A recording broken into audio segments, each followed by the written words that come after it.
som otvoril oči, videl som mnoho ľudí, škerili sa na mňa stále. Nevedel som, či im hrábe, potom som ale zistil, že sú v normálnom stave. Po pár rokoch som si rozvinul svoj mozog, prišiel som na to, že vzniklo na to a kúpil som si auto. Nevedel som, na čo sú plúca, dozvedel som sa, že sú plné kyslíka.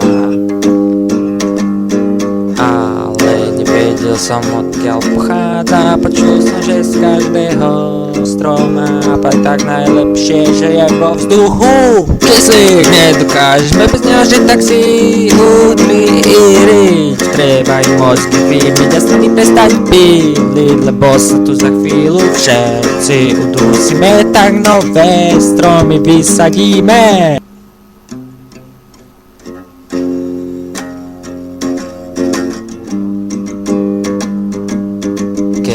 Som vychodil školu, kúpil som si záhradu, vysadil som do nej stromčeky a žiadne drevené domčeky. Zasadil som tam aj kukuricu a začal som chovať opicu. Kyslík nedokážeme bez neho žiť, tak si utrieriť. Treba aj mozgy vybiť a stromy prestať píliť, lebo sa tu za chvíľu všetci udusíme, tak nové stromy vysadíme.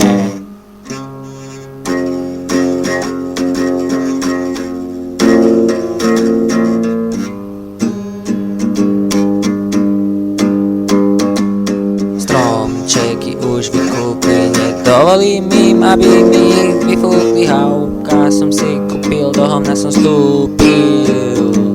Studňu som si vykopal, aby som stromčekom vodu dal, lebo mi budú vyrábať. Kyslík nedokážem bez neho žiť, tak si konečne utriť chvostúriť. Treba dnes prosté mozgy vypniť a stromy prestať byť, lebo tu za chvíľu všetci udusíme, tak nové stromčky vysadíme.